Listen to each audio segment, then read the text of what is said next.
Hey, Mike here, michaelpitluck.com, and this is the last video, I believe is video 13 of our series of building a sales page from scratch using Thrive Architect. Now, if you are interested in the Thrive Themes products, I do have a link below this video for you to check them out. It is an affiliate link, so I would appreciate it if you went through that link. So today's video, what we're going to do is just make the website that we built mobile friendly. And in Thrive Themes, you have this switch down here. We have the desktop view, we have like an iPad view, a tablet view, and then we have a mobile view. And so for me, desktop and mobile are the most important. When it comes to websites, my audience is mostly on desktop. I would say probably 60 to 70%, which I think is pretty high nowadays. But that's because my audience is working on desktop computers because they're producing music, and so a lot of the times that's when they're browsing the internet. They'll use phones for like Instagram and stuff like that, but when it comes to doing something for music, it'll usually be when they sit down in their studio at a desktop computer and look at things. So I definitely spend a lot of time, most of the time, building the website in the desktop mode, but then I just make sure that it looks good on mobile. So if someone does look at the web page, the sales page on mobile, it looks okay. All right, so let's go ahead and switch over to the mobile view here and get started on making it look pretty. All right, so one of the great things about the desktop view is that the programming basically cascades down to mobile view. But if I change something in mobile view, it doesn't cascade up, you could say, to desktop view. Now, this isn't true for certain things. For like text, I can't change text in mobile view and not also have that show up in desktop view. But for example, if I start moving things around, like if I select this background element and I move this up, for example, this will not change in desktop view. So if I come over here, you'll see that the desktop is still at 100. So certain things will remain the same, but other things won't. And most specifically, text, you cannot change text back and forth. Now, you can do a little trickery, and I'll just show you that. But other than that, we'll just get into the actual sales build. So for example, what I could do is I could delete a word, and I can come to responsive, and I can make sure that this module or this widget, whatever we want to call it, is only showing up on mobile. I can turn it off for desktop and iPad. So for example, and then if I jumped over to mobile, you'll see that this one shows up, but I can turn this one off on, excuse me, I can turn the other one off on mobile. So if I switch over, you can see I can have different text because this one has the word live on desktop view, and this one does not have the word live on mobile view. But that's the workaround if you want to change text. You have to duplicate certain elements and then assign them to a specific view, either desktop or mobile, for example. But we don't want to do this. I'm going to come over to the desktop view. This is the one that I want to stick with. So we're going to have this one also show up on mobile. We'll jump over to the mobile view, and I'm just going to delete this one there. All right, and so I just wanted to show you the workaround. Now let's just actually get into building the page. So here, let's see, really the only thing we need to do maybe is just drop down a little bit here like this, just eyeballing it for now. And maybe we'll give a little bit more breathing room onto the background up top there. Something like that. And then maybe a little bit more breathing room between these text units and stuff. Just a little bit more room for everything. But the cool thing about this is that someone sees pretty much everything they need to see right on that view. They got the title, they got this the subtitle kind of thing. You have the enroll now, and then you have the picture. One thing that we haven't done is link the pictures to the enroll now. So I'm going to click on the enroll now. Actually, I don't need to, copy the link, because the link is just a jump link. And a jump link is, I think I just glossed over it, but basically what I could do is if someone clicks on this image, I can have it jump to another section in the sales page. And so right here, I need to add link to image, so I'll turn that on, and I'm just going to type hashtag pricing. Okay, because what I've done is I've assigned pricing, the word pricing, to a specific element or target, as the language is here. And the target is down at the bottom here, right at the pricing. I've added a transparent divider. You can't see it, but it just serves, if we just go right here, you'll see this is a divider, and the HTML attributes here, we have pricing as the ID. And so when I do hashtag pricing as a link, it's going to move, it's going to just quickly move to this section of the sales page. And so that's how you create the jump link. All right, so here, if I click on this, when we go to main options, the link is going to a divider, and that's exactly right. Okay, so we can also do this for other images. Let's go over here. We'll turn on link, image link, and hashtag pricing. Okay, and we'll just keep on going down. I think there is this one I don't need to, because it's not kind of in an enroll now kind of box. As you can see, like this is all kind of enroll now kind of thing, you know. So in this case, I don't want to do it. People are just interested in checking that out. So all these bonuses, we don't need to do that. Okay, so I guess that's pretty good. You know, one thing I can do is I can put a heat map on this page, and I can see if people click this picture. All right, and if they click this picture, then it might be worthwhile to actually I'm sorry, I thought there was a link on for this image. It might be worthwhile to put a link on the image, but you know, for now, like the idea is here's what you get, and so that's what they're interested in. They're going to check it out. Is it safe to put it there? I don't know. I don't know. It doesn't matter. If someone clicks it on the heat map when I use Crazy Egg, then I'll link it. But right now I'm not going to, because for me it just doesn't really make sense from the customer's perspective or the visitor's perspective. Okay, so here we go, and let me just make sure that these links are showing up. Cool, look at that. So if someone clicks on this or this, it's going to take them to the same spot. Okay, so this is off. We need to drop down the text. We can change the text size. We just can't change what the text says. So and it's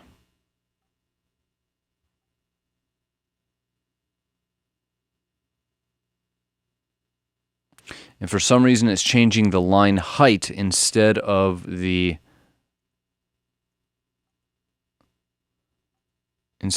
actual text size. And I forgot why that happens.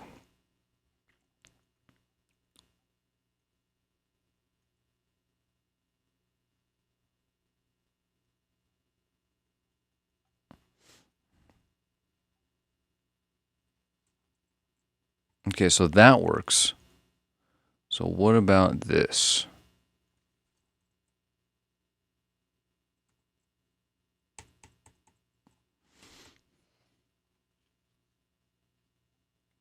Okay. I don't know why this is happening.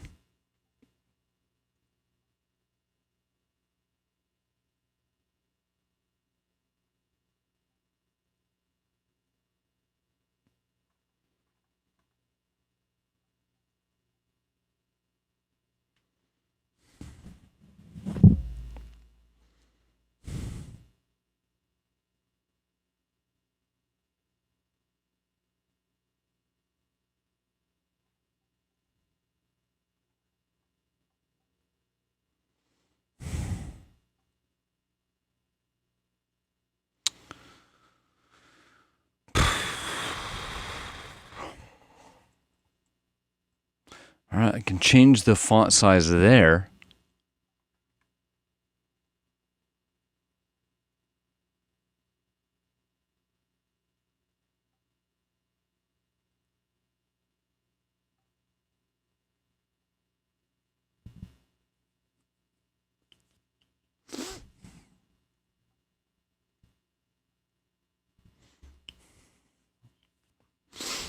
That's cool. I didn't know you can do that. So why is this? And why can't I change the... So as you can see here, I can change the heading. I can change the style of the text. So maybe what I can do is change this to paragraph and bold. You see that?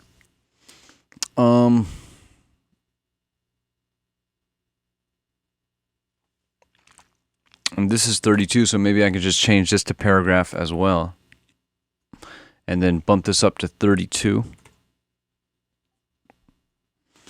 Okay, and so there's no, I don't really need to use heading tags because I can always just change the text size by changing the text size. And heading tags are really useful for SEO because then Google, you're able to tell Google what the priorities are or what the headlines of the different sections are on the page. But I don't really need any kind of SEO on this page. And so if a header tag is being a pain, then I can just turn it into some regular text. And that way here, I should now be able to change the font size. Oh my gosh. It doesn't make any sense. Why is this happening? Why is this happening? 52. Why is that happening?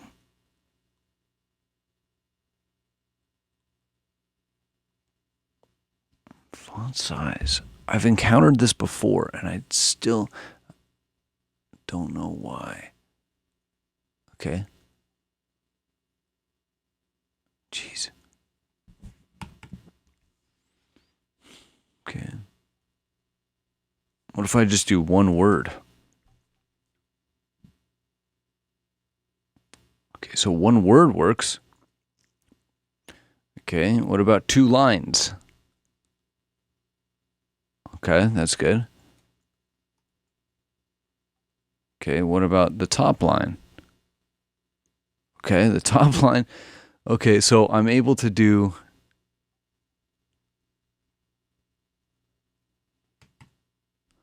Oh my God, this is crazy.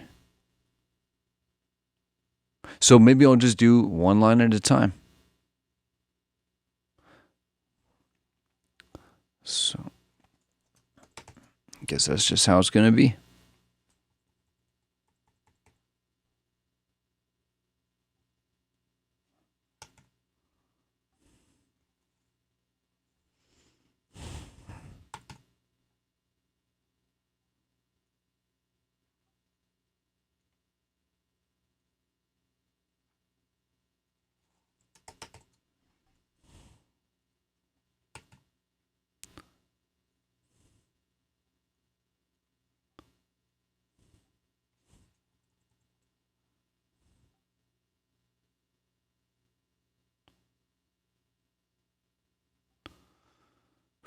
Man, that is annoying.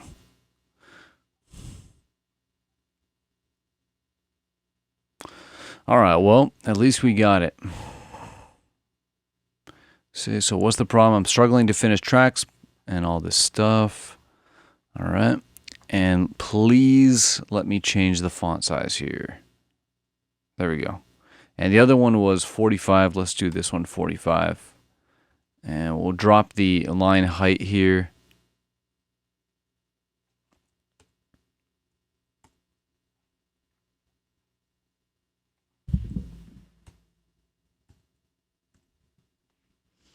All right. So we'll jump up to this one.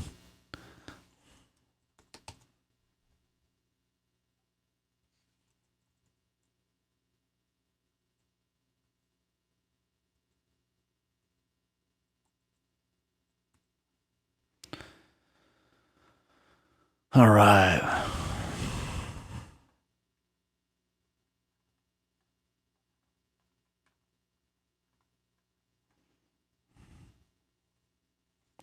Cool. All right, and then we'll drop this to 45 as well.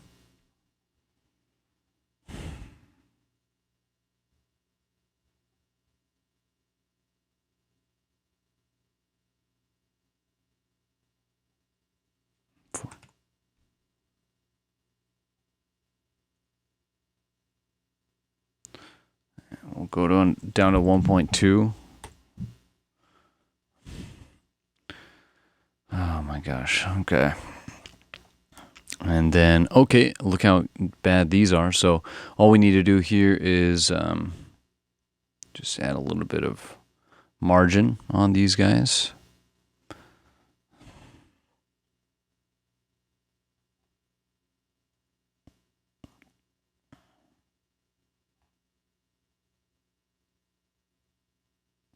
Another thing we could do is take this away, and we can jump to responsive and we can turn off mobile. Okay, let's undo that. Let's turn it back on. We're going to jump to columns here and turn this off. So that way they just don't even show up.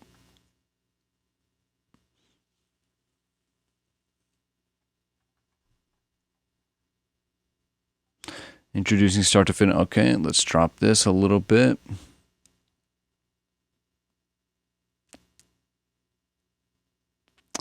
One thing that's interesting to note here is when we're building the sales page, this is what I'm thinking about for next time. On desktop, I should think about the margin when it comes to switching over to the mobile view. So for example, if I'm switching over to the mobile view and I see that I need to have margin around the button, then on desktop view, I should have the button be the thing that determines or defines the margin. All right, because if we jump over to the desktop view, you'll see that I don't have any margin on the bottom here. But what that does is causes a problem when I jump over to mobile view, because then there's no margin between this element, and you'll see that there's no margin above this image. And so they get stuck together in the mobile view. And so just keeping that in mind for what is going to be placed where. So for example, the left side of a column is going to be placed above the right side. So knowing that, I know that this element's going to go under the button. But if I don't have any margin under the button and I don't have any margin above the picture, then they're going to be, again, touching. Okay? And so just keeping that in mind. All right, so this is good. This is good. What kind of results can you expect? See, if it's in its own text box, then it's good. It works great. And so another thing I could do up at the top is just put those headlines in a text box and put them in their own text box kind of thing. So let's bring this down just by eye. I'm just doing it by eye here. And this is kind of a silly thing to have on mobile because it's almost impossible to read these images.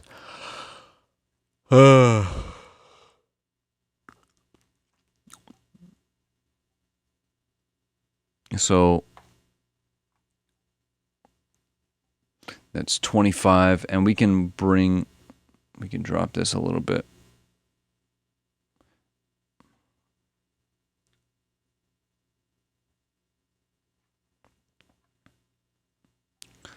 So we can bring this down to 25 as well.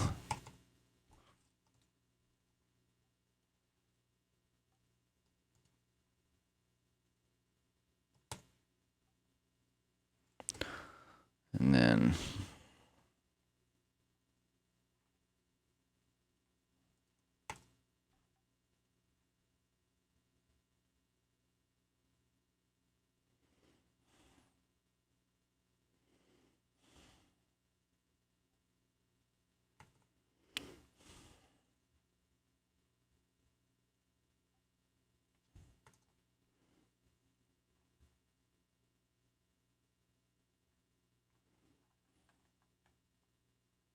all right, here's exactly what you get. We can just 45 this one.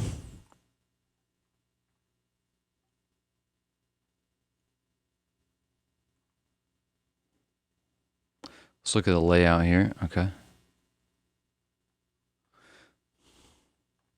Guess it doesn't have to be that big, but whatever.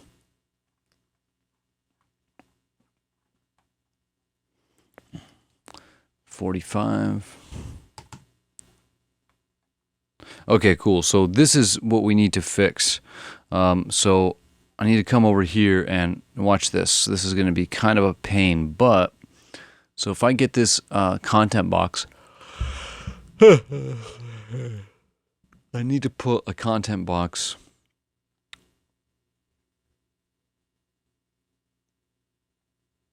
here, okay? And so then I need to take this content box and put it inside of this content box. And so let's go to the outside content box here, and let's have this 100%, and let's go to layout. We'll take all these off. Okay, and so the only thing we need to do here is just the inside padding. That's it. Okay, so if I save that, so what I've done is I've put all this content, which is already inside of a content box, I put it inside of another content box, and then set the padding on that content box to 15 on the left and the right. And the reason why I had to do another content box is because this content box, the one that's housing everything, is the thing that's defining the 600 pixel width. And so I needed to then put this content box in another content box that is then setting the margin, so that, or the padding, so that way when I flip over to mobile, you'll see that we have a nice padding on the inside of the box. All right. And so another thing I could do is jump over to the desktop view, and then inside of this content box I could do some as well. And that's not going to mess up the text or anything, but it will. Oh shoot. So there's some kind of border going on here. That's okay, because if I just take that away, what I can do is just apply the padding to the text. So if I just do 15 and 15, there we go. So if I jump over now, you'll see there's just, now there's more space, but that's fine, whatever. Okay. All right. And so here, another thing I could do actually is just come to the content box in the mobile view right here and just add the padding this way. That's another option. Just thought about that. So I could just go 15, 15, and there you go. And so let's move, let's make these images a little bit smaller too. So we can do like 150, 150. And we'll change this to pixels here. 150. And we can put them in the middle.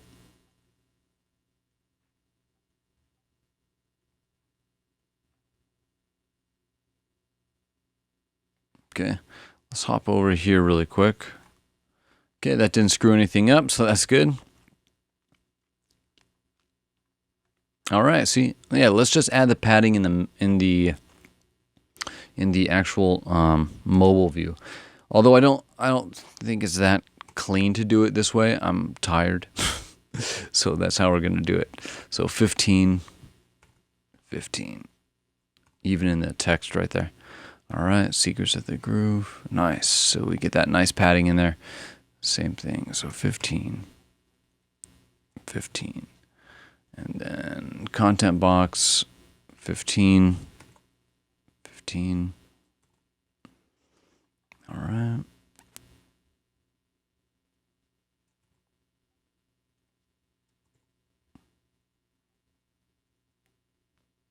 $15, $15. All right, ready to get started. So this content box, I can switch this to 15 as well, because we don't need 30 pixel margins on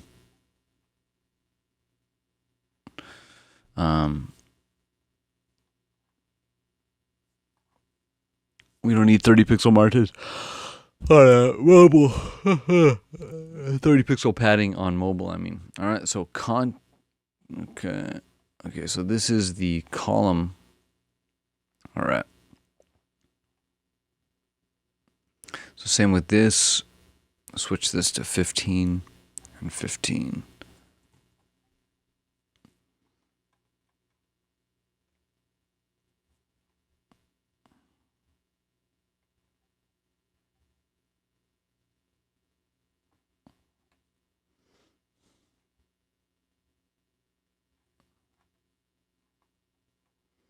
Student testimonials, questions. All right. But that's it. I mean, pretty simple. All we're doing is just eyeballing this stuff, just giving things a little bit more space. I might come back later on and just fix it up just a little bit more, but it's been a long day otherwise, so I just wanted to knock this out, get it going, at least functional, because it is live. After we finished the sales page in the last video, I made it live so that people can actually purchase the course through the sales page, but I hadn't mobile optimized it yet, so I needed to definitely come in here and mobile optimize it, and that's why I made the video. All right. Wow, good timing. That was the first time I finished on time with the little timer here. But that's it. So that was the whole making of the sales page. Again, if you come back at a later time, it will be tweaked because I'm going to be monitoring the heat map. I'm going to be checking the conversion rates, and basically through checking the heat map and the conversion rates, I'll see what needs to be changed. So those changes will probably be made, and so the sales page will probably look different than what it looks like now. But it'll be cool maybe for you to see the changes that were made, because then you'll know, for example, if I made changes to the copy section in the beginning, maybe the copy was too long, maybe it was too short, and so I'll just experiment with different things.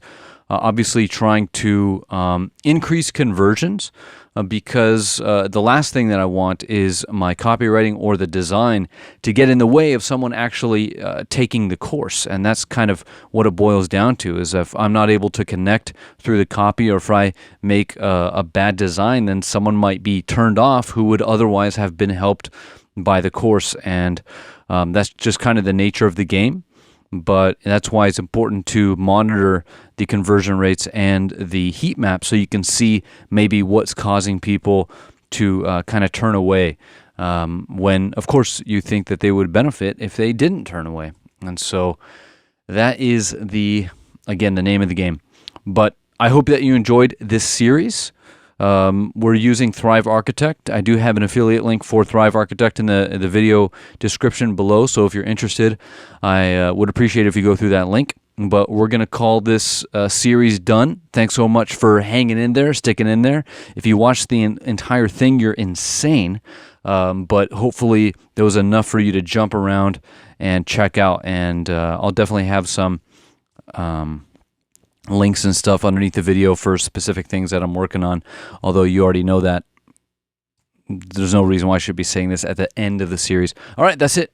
Thanks for watching. I'll see you in the next series, next video. Peace.